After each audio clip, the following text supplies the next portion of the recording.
How's it going, everybody? Nick Atkin here. Yes, it is back-to-back podcasts after months away, as Connor says. Double the fun. I know we just did a big 2-hour extravaganza last night, but I had to do another one because some big breaking news today on on Bangkok Post, which I put out just a couple of hours ago. Of course, you see it in the thumbnail. Dmitry Menshikov has been suspended by One Championship for a positive doping test. That, plus all the latest news, there's always news, as Rodtang versus Jonathan Haggerty gathers pace, and we will have the man who will be responsible, I presume, for both of their weight cuts and nutrition for that fight. That is Peter Miller. He will be joining soon. I don't know when. He has the link, so hopefully soon. But jump on in whenever. If you're watching Pete, we're ready to go. But I had to get it started because I'm too excited to wait any longer. It is time for the show. But yes, how you doing, everyone in the chat? Good to see you all alive, Brad. Good evening to you. Louis there as well. Official Louis, what's good? Yeah, I'm not too bad. Good to see you back. Two members here, Louis and Connor. You'll see they have a title next to their name. Special perks you get by being a member. Here he is, though, the man of the hour. The man who saved the show, as he always does, at 1172. I'm trying to press this button, but I can't see it. I think he's in. Let's see what happens. Pete's somewhere down there. But Zhong, how are you doing? Good to see you. Another member. That's awesome. Thanks for subscribing. Thanks for being a member. Back to back. Damn, Nicola, what's up? Angie, how are you doing? This was unexpected. Yeah, I guess I've conditioned you all to not expect two shows in such quick succession, but I'm trying to do more. When there's news to talk about, we'll do them. So do it tonight. Breaking news.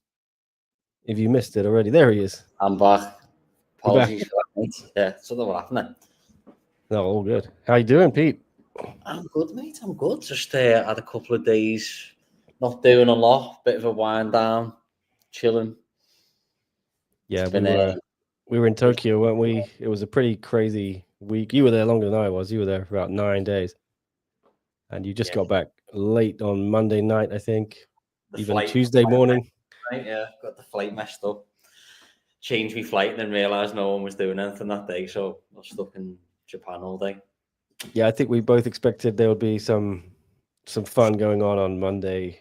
Well, we had the FIFA, didn't we? So that was all right. Yeah, so we got back and we went to John. We saw John DiBella and had some pizza with him and the family, and we went to Rodtang's room, played FIFA. You pushed him pretty close. I think it was 5-4, right? After extra time. Yeah, I think it was. Yeah, I let him win. He had to. He was in a winning mood, really, that night. So better than me though. I think I lost 11. It was definitely double digits. I think 11. I did get one. Yeah. 12 the night before. I was mortified at that, to be honest. I've literally just spoke to him. Then he's invited me around to go and play snooker in his house on Monday. So I said, I need to beat you at snooker. So I hope you're better at snooker than you are at FIFA. I didn't think I'd have this competitive thing, me and Rodtang in competition with each other, but I quite like it. It's cool. Yeah, it was surreal after an 80-second knockout of Takeru. Just being back in his hotel room. At the side of Rodtang most people don't see. Yeah, you got to witness it up close, didn't you, throughout the week and throughout the month, really. You spent a lot of time with him, and I know how happy you were to have him. And it's a real bromance, isn't it? You two, you're like best friends now. Yeah, do you know what? Like, I'm not going to lie, the first few weeks were a challenge. I don't necessarily think it was down to him, but I think when you take somebody on a tie and he's never worked with nutrition before, he's done it all himself.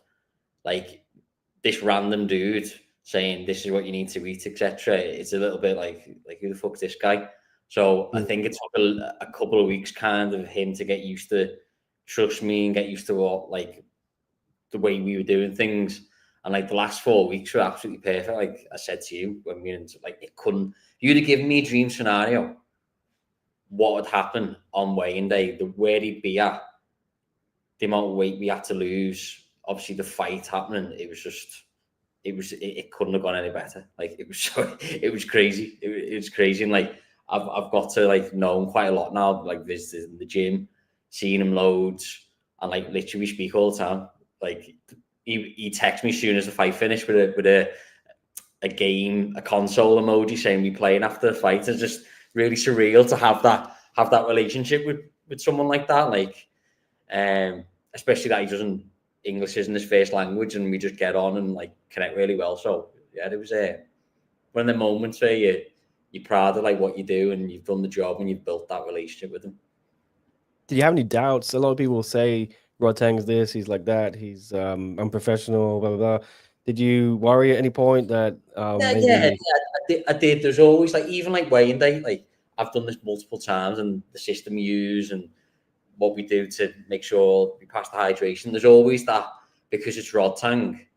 There's like that doubt in the mind, like is he? Because it was going so well. I had like this thought in my head thinking, it can't be going this well. Something's not, like, there's got to be something up here, like a little thought. And then, but even though there was nothing, but you're just thinking that because of what's happened with Rodtang in the past. And like, as soon as he weighed in, he breezed it. Like it could, like, he did less of a weight cut than most people on the card. He was one of the first people to weigh in. We checked weight at 8:30. Official weigh-ins at 10. He was on weight on 8:30. We chilled, went up to his room, had a couple of games of FIFA, and then we walked down. And he was one of the first people to weigh in. It's like you couldn't get any better of a scenario for that, especially like it being Rodtang as well. Yeah, and the FIFA made it onto Morning Combat, with our game, and Luke Thomas and Brian Campbell were talking about how great Rodtang looked. He looked better than ever, and they mentioned you, not by name, I don't think, but they said he's got with a nutritionist. He looks sharper than ever. I thought personally, it was the best I'd ever seen him. A lot of people are saying the same. Is that Rodtang calling you now, or what? Let me put this on Do Not Disturb right there. Where have you gone? There you go. Yeah. So, what did you say? Sorry, you mind just remember? Everyone was just saying, like, including Luke Thomas and Brian Campbell. I showed you the clip, that you made it onto there. How great Rodtang looked, and the difference a great nutritionist makes. And sorry, there you go. yeah. Well, was it nice to see that?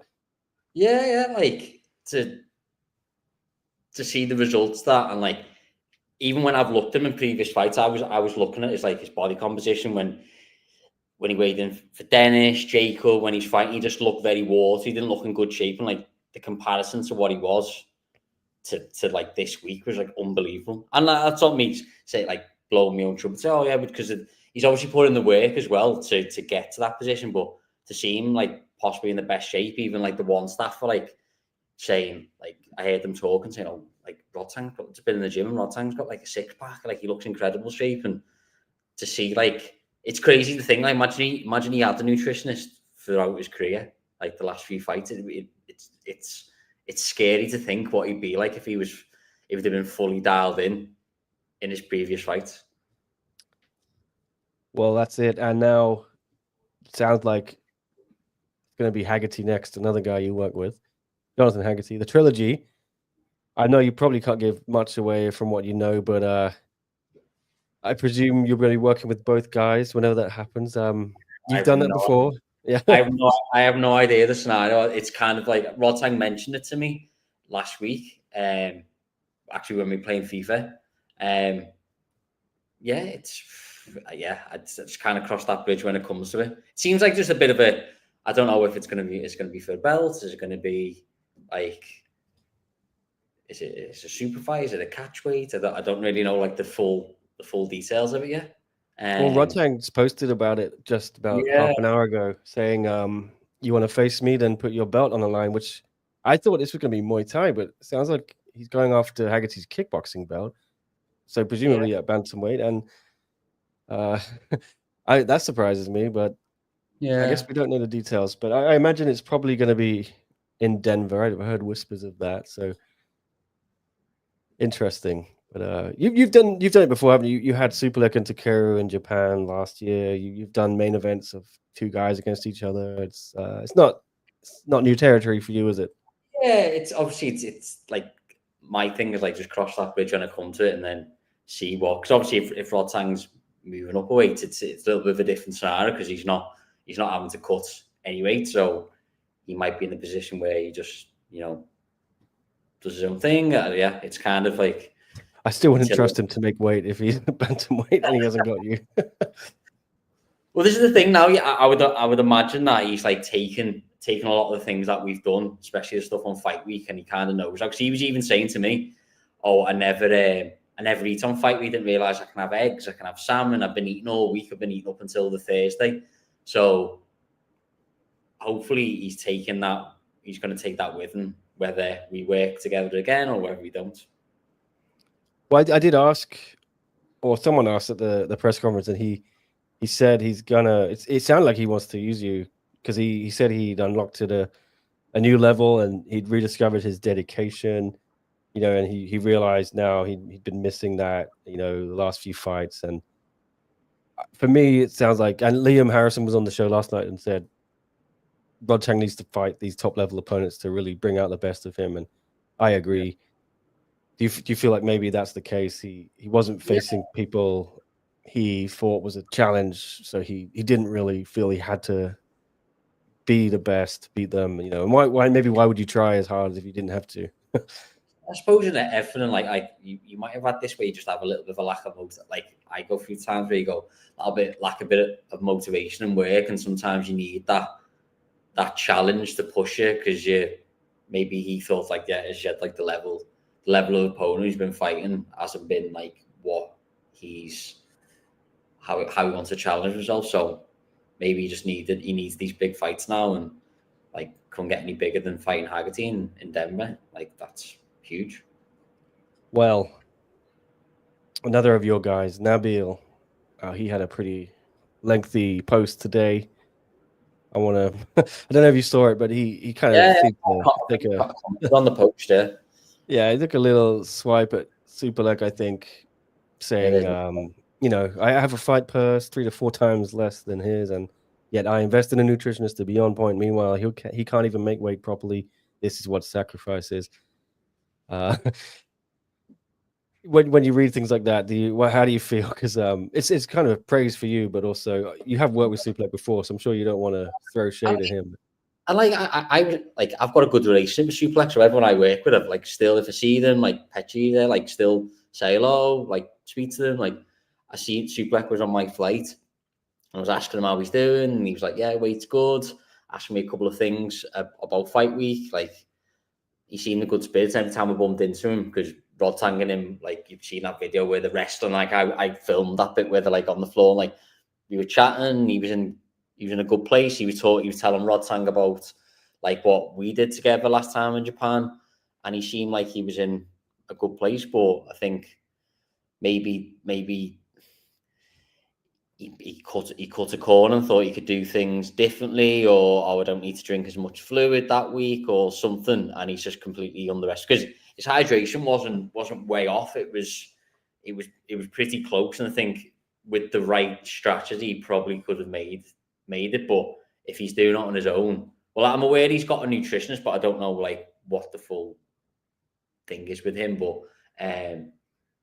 maybe just with a bit of guidance, he wouldn't have been in that situation. Well, I'm not blowing my own trumpet once again, but like if he'd have been in the scenario with me, he wouldn't have failed the first time anyway. So maybe he just needs to reevaluate things, and hopefully next time he makes the weight.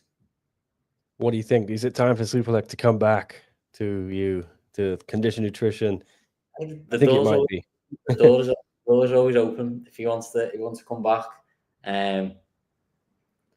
Yeah, like I got a really good, like last year in Japan, that was the first time I worked with him. Really good to work with. So, be interesting to see if he goes back down to 61, potentially. Like I think looking at him, I think he probably could get down to 61, with enough time, and because he didn't look particularly. He was on weight, but if you looked at him, he wasn't in particularly great shape.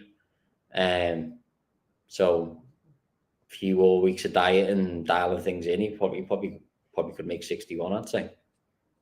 Yeah, personally, I think Superlek should go back to flyweight. I think there's more for him there. I don't think anyone's beaten Nabil anyway at the moment, for however long Nabil sticks around bantamweight. But that is a big question, Pete, as well. One day I think Nabil's going to have to go up to featherweight and maybe even lightweight one day. You are his nutritionist. You know way more than I do. Could you put a time frame on when his body may no longer be able to make it to 145? That's a good question. I think there's always just that knack because he's growing all the time. You'd probably say in a couple of years' time, there's always like a threshold where like we're cutting that just a little bit more. As he's growing, he's putting on, because like his body composition changed from like when we first started working together to what he is now. Like the muscles on his back and his shoulders, he's strong now, and like he's just going to continue to grow. So there's going to be a point where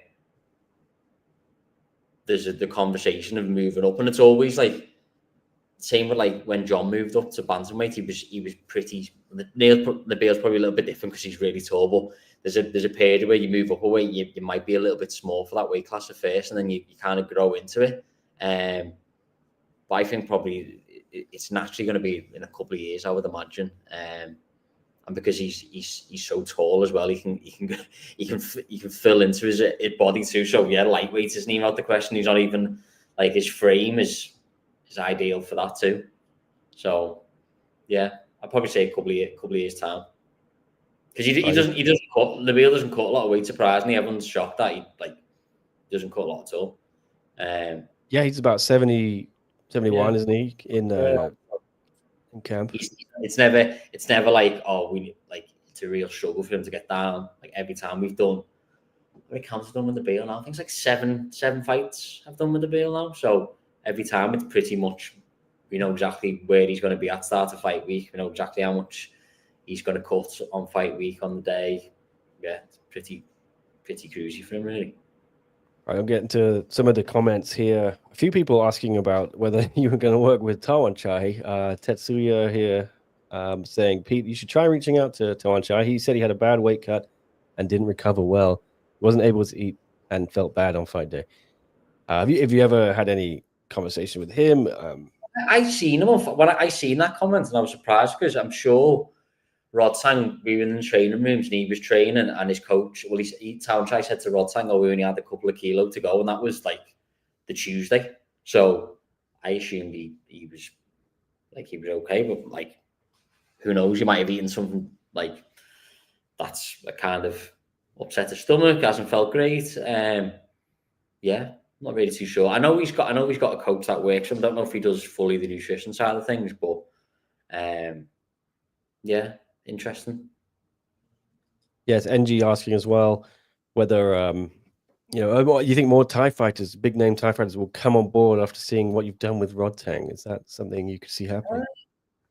Yeah, I think probably now with like Rodtang's kind of, he's the biggest name in Thai box, isn't he, really, and the biggest fighter in Thailand. So people see that, like, the results is obviously, he's made weight, but the win as well is the most important thing. And people see that and go, well, people want to emulate what the best are doing. Yeah, well, I already work with like Kong Tony and Rambolek. Kong Tony's stock's rising all the time, and notice the differences of him and his physique since he started like doing his S&C and dialing his nutrition. So yeah, be interesting to see if any others jump on board. Yeah, it's mad looking at the body composition of Rambolek and Kongtorny. I know they've been working with Note, our friend, as well, on the S&C side, but just how much their body's changed, and they're making the weight fine now, and they're looking so much stronger, and they're performing so much better, right? Well, the thing is, there's always that, I've said this to you a few times, like the hurdle of it's when, like, the first camp is always the hardest, I've noticed, if you're working with Thais, because it's completely new to them. The methods are completely new. The way of eating, the structure, it's a lot more dialed in. So they're thinking like, what the fuck's this? And then they make the weight, they pass the hydration, they win, and like, fuck, like this actually works now.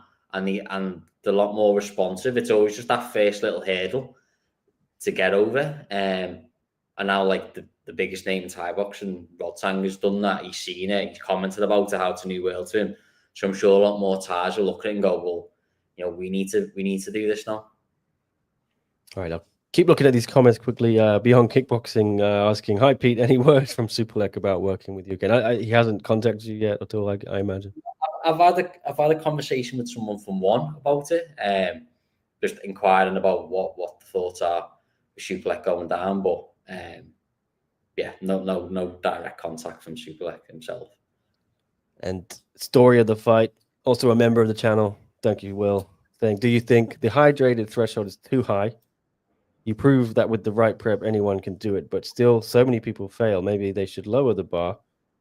Not sure how that was decided. I think the hydration threshold is 0.250, which is higher than it is in, that's actually quite high. Yeah, that's actually quite high. Like quite I think high. in wrestling, collegiate wrestling in America is like 200. So they're actually giving a bigger leeway there. Most of them are 200.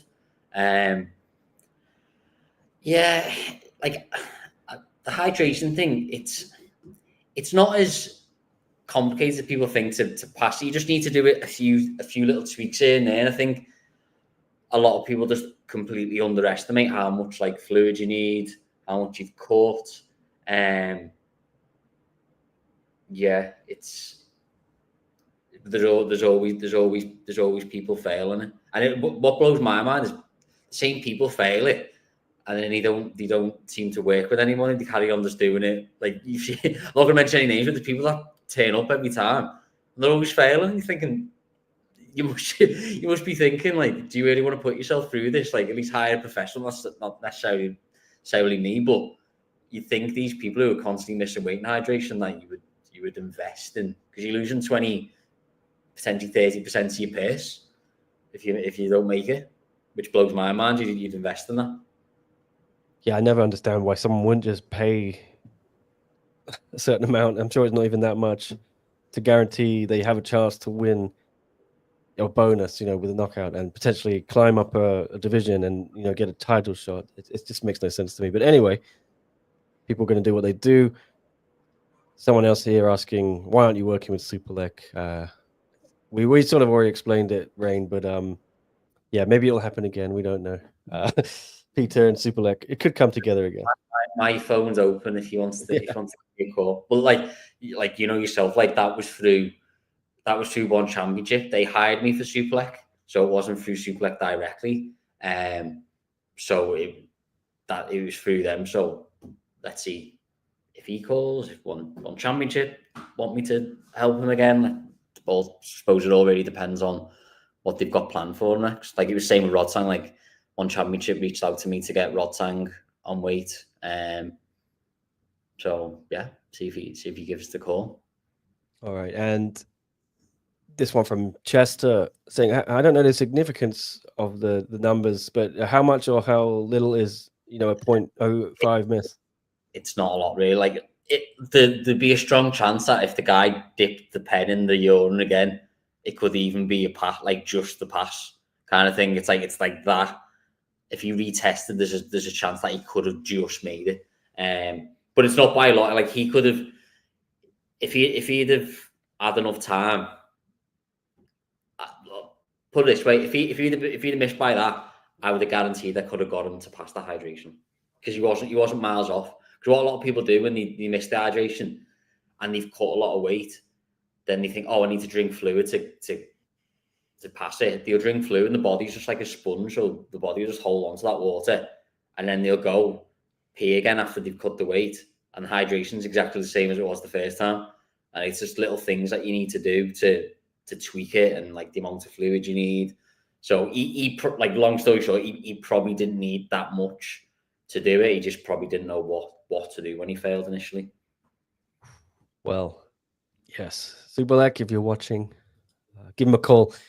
What the big drama regarding weight and hydration was not actually Superlek. I thought it would be, but the real big drama turned out to be Marat Grigorian and Kaito. You saw all the fallout from that. Do you have any take on that situation? I know it's not really.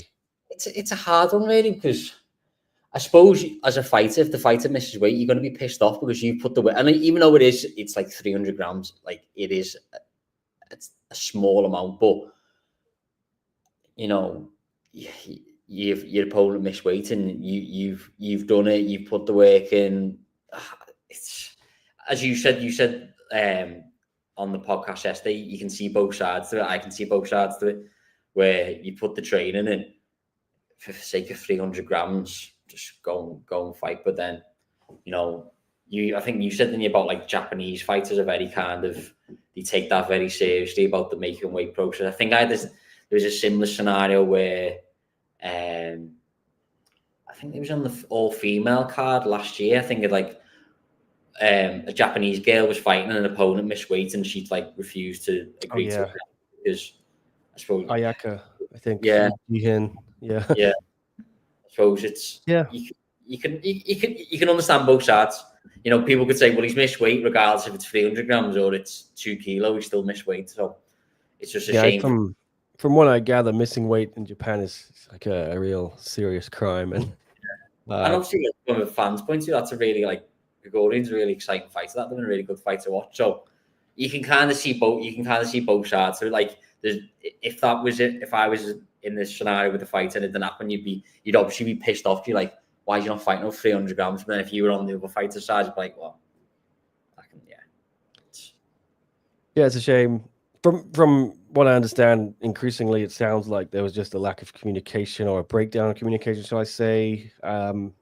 It sounds like Kaito and his team didn't even really know that you're still allowed to come back after the 3 hours and, you know, pass the hydration again, and then you can negotiate the catch weight. They thought you do the 3 hours and you're done, and then they thought one were being shady by letting Marat come back and pass. So there was just, I think it sounds like from what I'm hearing, it's just no one really from Kaito's side looked at the whatever materials they were given. Well, I don't think a lot of fighters. I've had experiences where I've been with a fighter and then the opponent's failed and they're like, so what happens now then? So I don't think it's real like common knowledge. Because I think it happened with Luke when he was fighting the Canadian guy. And I think they weren't too sure like what the situation was like once the window had finished. Could he still do it? So I think there's a little bit of like confusion on that, which is like kind of understandable.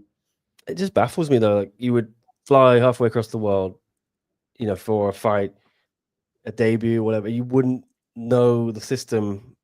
Surely you've watched these weigh-ins and you've read about the chaos. Like you must know coming in, this is what happens. If you don't do that research, that's negligible to me. But what do I know? Yeah, true. Yeah, I can understand that definitely. But I see it every month. There's someone who just seems to be like, "Oh, there's a hydration test," and you're like, "Yeah, you didn't know that." Oh, there wouldn't be a one championship weigh-in if there wasn't someone missing weight and hydration. Like we see it every month. Like there's never like the weigh-in never finishes. I don't know. I don't know if you've experienced. I've never seen like the weigh-ins done by 6 o'clock within an hour, and then like let's pack up and go home. I've never ever seen that before. I think it's happened once, and I can't remember when, but there was one where we were done before even it hit this. Yeah, there was no extra time, so to speak, and it's very rare. But used to be at 8. Yeah, that was worse. The 8 o'clock. I mean, what do you prefer, doing it in the morning or because now you start quite early, don't you? Sometimes, but when it was at 8 o'clock, you'd start in the afternoon. I like the 2 sleeps. I like that for recovery side of things. 2 sleeps can have a massive impact on your recovery. So when you weigh in, like the weigh in of 5, say someone weighs in, they've got the full night's sleep on the Thursday, they've got a full night's sleep on the Friday, and then they fight at like maybe 9, 10 in the morning. I think that's a good. It's just getting used to fighting at that time in the morning. That's the main thing. But I think 2 sleeps in terms of recovery aspect, I think it's fantastic. So didn't really have it for this one, obviously, because the weigh-ins were on Saturday morning. The fight was on Sunday evening.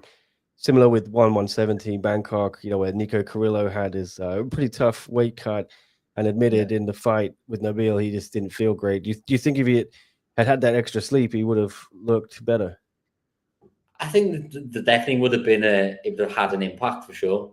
Whether how big that impact would have been, but having 2 sleeps can definitely there's so many aspects of sleep that can help with recovery. So I think it would have had some kind of impact.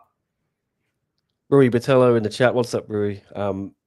Asking if there are any interviews. Yeah, I still have a bunch of interviews. I was going to do them today, and then got this bombshell news to break. So I had to focus on that today. It took a few hours out of my day to get everything lined up for this news about Dmitry Menshikov and his doping suspension, which we'll get into in a bit.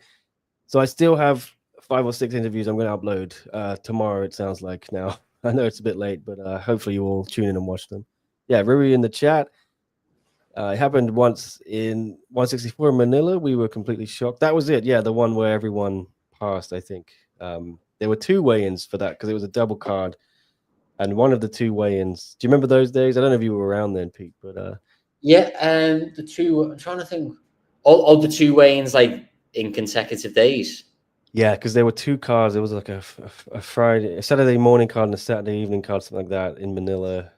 So the only one, the first one I did was, the first one I went to in person. It was in Singapore, and there was one in the evening, and there was one in the morning and one in the evening. Yeah, I'm glad those days aren't anymore. There was too much weighing in, you know. Rodtang and Lazeri, I think, was the main event. Yes. Yeah, that was my first one I went to. Feels like a world away now. Right. Yeah, I will get these interviews up. I'm really sorry. I have a lot going on in my life at the moment, as Pete will know. Back from Japan, mate. You've had a busy week. Give the man time. I've literally crazy things.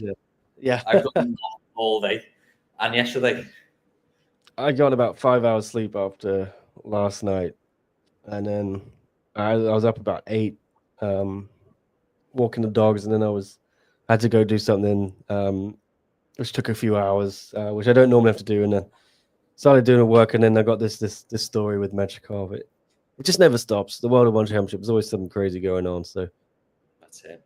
We'll get to these interviews, but did one intend to show 1172 for free on YouTube here in the US because they also showed it free. Percy, there was some kind of screw up with the pay-per-view. That's why it was free.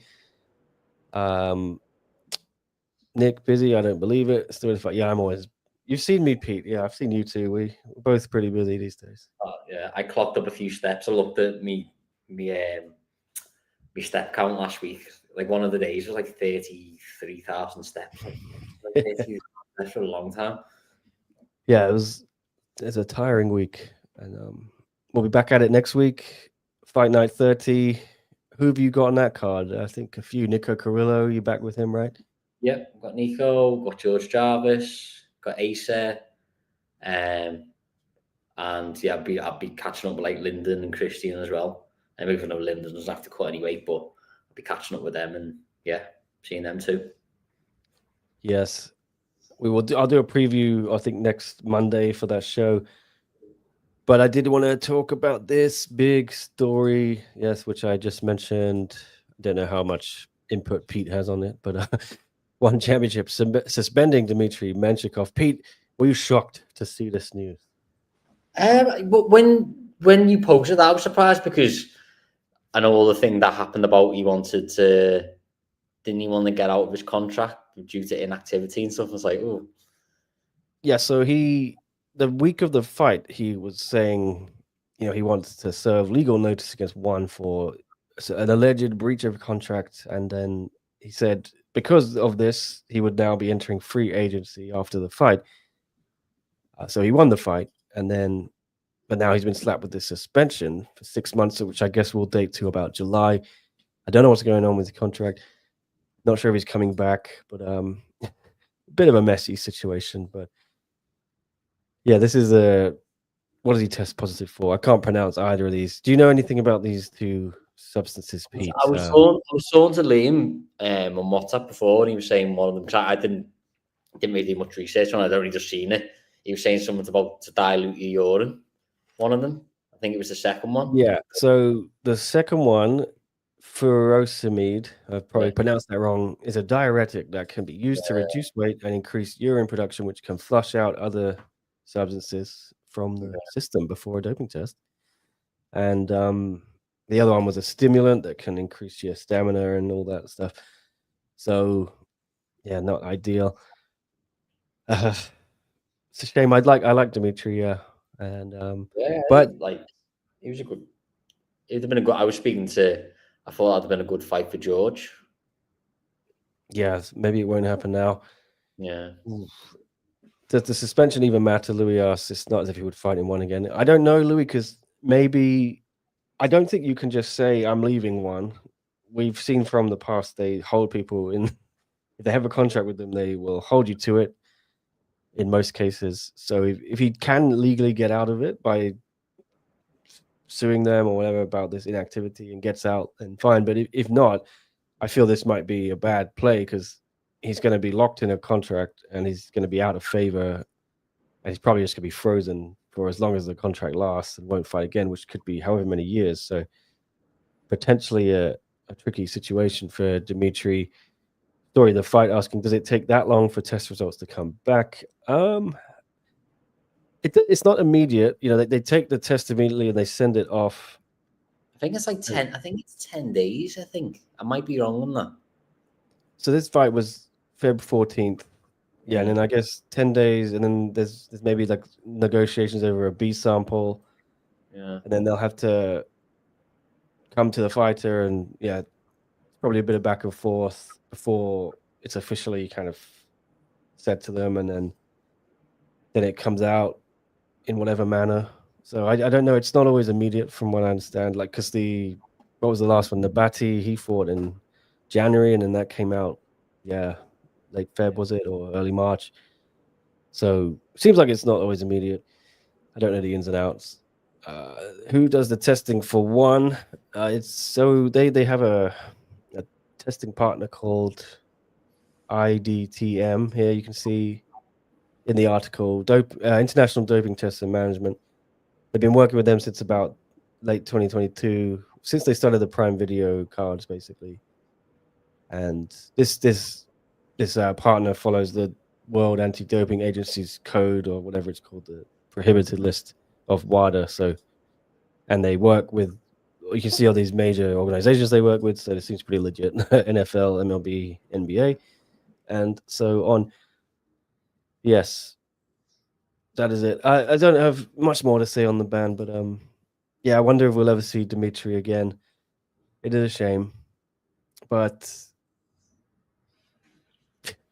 yeah, it seems to be happening with more frequency, Pete, doesn't it? That the tests starting to, people are getting caught. Well, I suppose it's a good thing though, isn't it? Like at least the clamping down on it, and people are getting caught for it. So I suppose you look at, even though it's probably not good from it's not a good look maybe for one championship. All these fighters are getting done, but I suppose it's good that they are putting the measures in place to catch these people.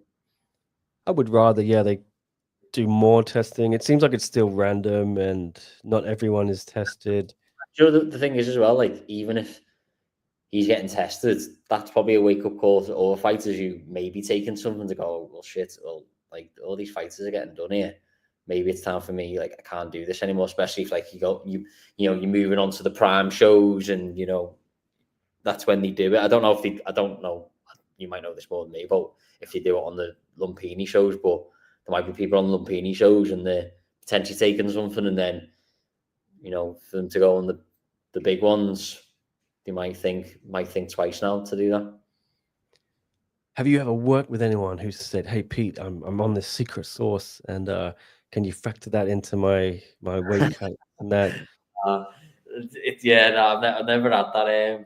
I've never had that conversation before. I can imagine if people know me from working with me, you can imagine what my response would be to that. Would be like, don't be fucking stupid. But it's yeah. I was talking. Sorry, go ahead. Yeah, it's just not worth it, really. Like and it's like elite sport. The unfortunate thing is there is people taking stuff. Like there's no point like burying your head in the sand and saying, "Oh, it doesn't." Like, would you say there's people who won championship on things? Like, there's probably a strong chance there is. Like, it's the reality of the situation, and these people potentially haven't been caught yet. But if you do get caught, it ruins your reputation. People always remember you for that. legacy. Like there's so many things to take into account that people know you as a cheat, and it's a hard thing to brush off, isn't it? And Joe, what some fighters generally do make mistakes, but then at the same time they do have to live with that decision that they're going to be painted with that brush. Story of the fight asking, does one have an IV ban for rehydration post weigh-in? What's your thoughts on that for pre-fight recovery? I mean, as far as I know, I'm not sure. I don't think there's a ban. I see with IVs,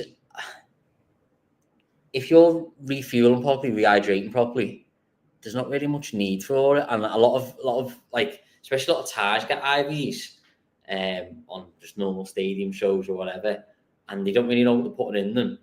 It's a load of vitamins, and they don't really know what the benefit is. And you can actually overhydrate as well. And I've heard instances where people have taken these IVs and they've just swelled up, and the legs have just become really swollen. And then obviously like that's affecting the fight next day. So I don't think it's worth the risk taking it. If you know what you're doing, you have a solid refuel plan, I don't see there's any need to take it. The only one taking IVs is Ray Flores, isn't it? He's always talking about his IVs. Yeah. Is that when he's traveling? Yeah, every time he comes to Thailand, he goes and gets an IV, and then when he goes back to Chaga, gets an IV just to. Well, when people have asked me before, they've gone, should have taken IV after the fight, and I'll be like, what? My teammates got someone, know someone to get it, and I'll be like, well, what's in it? I don't know. Oh, okay, like what? Well, you don't know what you put in your body. You just like, people think IV and that's it. It's just some magic potion, on a suntan. It's like Popeye and like ready to go. Like you don't really know what. A lot of time, people don't know what's in them. Now, if you're talking about what you're putting in your body, a video of yours went viral this week with Rodtang's what he eats after the weigh-ins, things like that. I'm trying to find it on your Instagram, but it is. Oh no, yeah. I think it's like the second to third to last post, maybe. Is it pinned? Oh, there it is. Yeah. Okay, so I'll show it on screen, but yeah, it's kind of lighthearted in there. But you always get the usual suspects saying like, "Oh, that's not healthy," having noodles and things. Cancerous.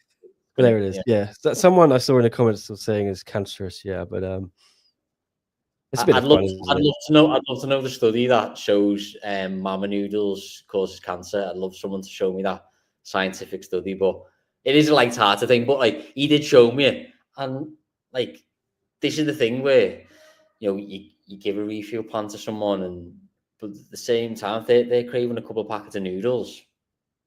Go for it. Like that's what he usually eats. I'm not going to tell him to eat the whole suitcase, but if he wants a pack of noodles after he's weighed in, he's worked hard, go for it. Cool.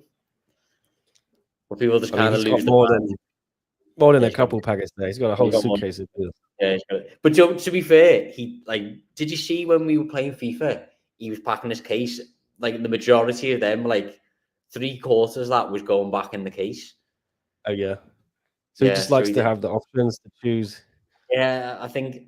Well, I think he probably thought in his head, "Oh yeah, I'm gonna eat all this," and he's seen me, and I've been like, "Oh no, like eat something else," and he's probably thought, "Yeah, it's a little bit of overboard." Well, he was going to Mount Fuji as well. Maybe he's saving some for that trip. Yeah, and it's light-hearted and funny, just to see, it's his character as well. You see, like his character there, where he's like, "I want to eat all this. I want to eat." Like it's, yeah. Stand by. Who was the guy saying about it was cancerous somewhere here? Yeah, cancerous. Mama knew. Because I'm tagged in it, so I keep getting these notifications every day, and these conversations like never ending about these. But there he is, Rodtang. Yeah. And also we bumped into Nabil. This was just outside the hotel, wasn't it? Like 1 a.m. or something. All in all, a very successful week for you. You had 6 fighters on the card. People maybe don't know. Not just Rodtang and Nabil. You also had Kana. You had Pet Gigi again, right? Or not? No, I had Kana, Bella, Yodlek Pep. Yeah. So yeah, it was pretty busy. And you know what, like it just all went smooth. And I was saying this when I was filming the vlog with Giuliano, like people think 6 people, how can you manage doing 6 people? But I'm lucky to work with everyone. Like you met the Bella team, solid team, like such nice people like Mehdi, with Nabil, you know, Kana's team. So like it makes my job so much easier that you're working with people who like, you know, the situation, we've done this before. So you don't have to kind of hold a hand through the process, and they know what fluid to drink, they know how to do this. Rodtang was obviously a little bit different because he's never done it my way before, so it took a little bit more attention for Rodtang. But everyone else, they've done this, like I said, Nabil's 7-1 fight to them with Nabil, Bella, this is our third, Kana, this is our third. So it just works super easy with them. I was on the way to the stadium in the van, and I think we were talking about how many people you had on. Someone asked like, who's Pete got this week, and I said, it's not just this card. He's got people on all over the world in different countries, and you know, you'll have people on Friday shows as well in one. But it's not just one championship. I mean, how many people do you have in any given week? I've got a few fighters in the UFC. I've got people like boxers. Usually have about a weekly client list of about 50, 60 clients at a time. So yeah, that's the funny thing is that people think, oh yeah, he just works with one fighters. One fighters probably take up about less than 10% of me client list at a time. Got fighters pretty much everywhere, but obviously the big names that I work with that people know are like the guys in one championship. You are the one. Exactly. You've kind of taken the world of one championship though by storm. You're becoming a part of the furniture now. You know, you're a well-known face. Did you see that happening? I remember when you were first coming around, and you know, in 2023, I think is when I met you. And back then, I think you only had like Liam and maybe John and I think Bendon, Liam was the first fight. Was Chris Shaw who fought Rodtang. That was February 2022, I think. And then Liam jumped on board when he fought Nongo and Savas as well. When he went to fight Rodtang.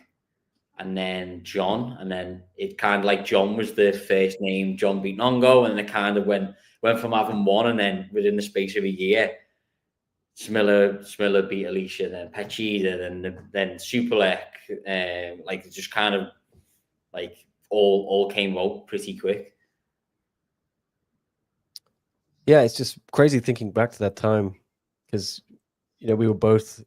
Things have changed so much for both of us since then. But did you imagine it would get to this level where you're working with, you know, half of the card and like multiple main champions on each show and things like that? Well, this like the other day when the Rodtang thing happened and the Bella won, Nabil won, I had to go for like a bit of a walk after, because it's sometimes you never really like. I find it hard to be present when something happens. It's always like, oh, this has happened, okay, but next week we've got another fight. But next week, like for example with Doha, oh, we got Japan in a couple of weeks' time. And you're always thinking ahead, and you don't really kind of like take it in. And I just needed like 10 minutes to think, fucking hell, I'm in Japan. I've been flown out to Japan to out Rodtang. He's just won by in the first minute and a half. Nabil's won, the Bella's won another world title. And it's like, this is crazy. Like just I'm a normal lad. I never like this business started from 0 fighters. Like there wasn't kind of any investment in it, or did they like kind of just through hard work and just graft the last couple of years. And to see now like 9 world champions is not just one, like one's even good, like one's a good resume, but to have 9 is like pretty wild now. Yeah, and it's been a busy start to the year, hasn't it, for all of us? Yeah. I think 8 events or something crazy already, like big events, 7 or 8 events, and we got another one next week. Then it dies down a bit. Are you looking forward to a break? Yeah, I'm gonna go home in May. For Liverpool winning the league, so I need to plan. That needs to be like, I think after the May card is the 3rd, the 3rd or the 4th. I'm going to fly back maybe like the day after, go home for a month, and then come back, and then it's not even that long to Denver, is it really? It's crazy. Like, Denver won't be that long. Yeah, it'll fly by, I'm sure. Pet Hamburg. Why are Thai fighters less jacked than Western fighters? Is it genetic or due to lack of weight training? Well, if you look at Contorni now, yeah, we was going to say. I think the S&C nutrition part is definitely has an impact, because it's all very well like lifting a little bit of weights in the gym, but is it like a periodized like training program where they like, you know, tracking the changes across time? Are they gradually increasing their weight? Are they making, you know, progress each week? So I think now, when you said about like Note working like a Contorni, Yolepe, Rambolek, they've got like a solid S&C plan now. So it's definitely you're definitely seeing the difference, and they're investing in it. And as I said to you about these Thai fighters are now seeing likes of them doing that, and the nutrition, and Rodtang doing his nutrition. So it's like we need to start doing that now.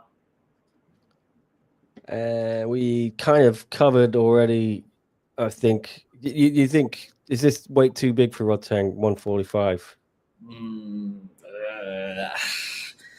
There is going to be a considerable size difference, I would say, if I'm being honest. Because the thing is, what people think, oh, well, Rodtang can just go to the gym and just start lifting weights and put on some size, but putting on like muscle probably takes a long time to do. It's not just a couple of weeks; it takes months. So interesting. There's definitely a size difference. Like, I've worked with them both, received both of the physiques, the body composition. That's why I'm surprised that fight got announced. I just thought, like, automatically in my head, I was thinking, oh, there's a considerable size difference there. Yeah, let's see what happens. Let's see if it is 145. Maybe John go down to 135 again.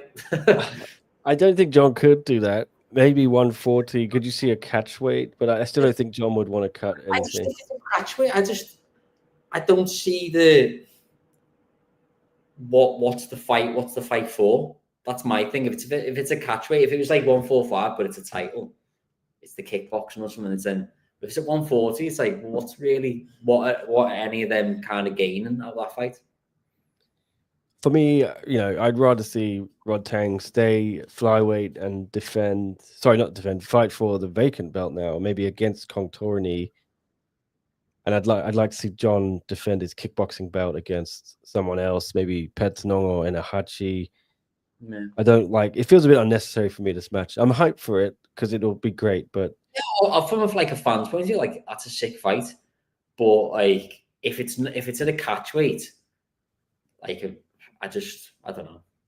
I just don't see what either of them kind of gain from that. But it's still a sick fight.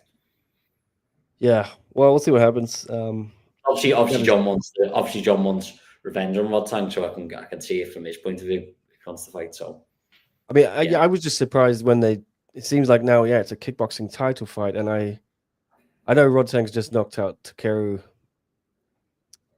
I mean, getting a bantamweight kickboxing shot off that, I'm not sure. It's a pretty great win and solid, but I'm more of a fan of having these divisions, you know, and things like that. But I know one is more about like making the biggest names against the biggest names for the biggest shows. So I see their point of view. Best of the best, yeah. I think the point is to sell tickets in Denver. Yes, as story of the fight. True. But I think you could sell tickets in Denver with Rodtang against, you know, a blow-up doll or a Rock, or yeah, and then you could have Haggerty against anyone, and it's going to supplement the card. John DiBella wants to be on that card as well against Prajan Chai. How happy were you with his performance, Pete? I thought he was great.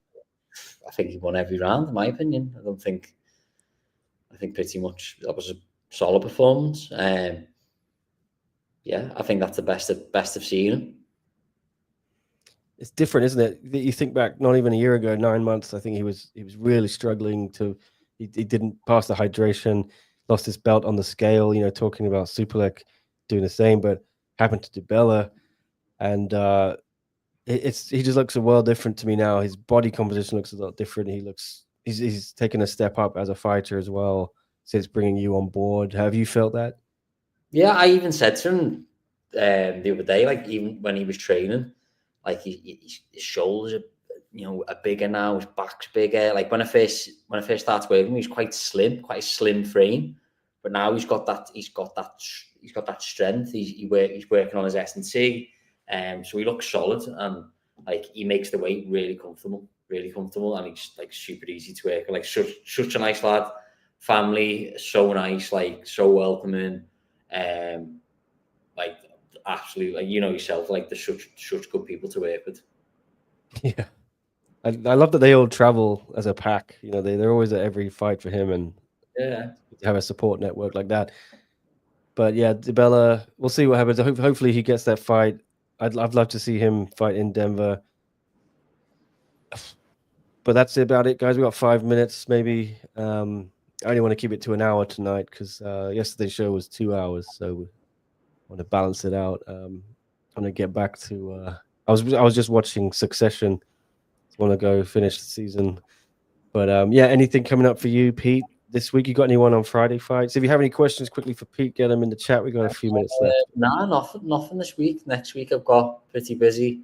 Going to play Rodtang at snooker on Monday. I think he's just text me there, I think, asking about. Yeah, so probably like Monday or Tuesday go and see him. I like the competitive thing. Like it's funny because he wants to beat me and I want to beat him. And it's quite a weird thing to do. So yeah, for me, it's just I was going to take just a little bit of not time off, but just wind down, chill out. Busy week next week, and then it's my birthday a week on Sunday, so I'm going to go away for a couple of days, and yeah. It's, as you said, it's been like back to back, like Doha, the Prime card. So it's nice to have a bit after next week. There's no fights for a month. Yeah, I'm looking forward to a bit of a break.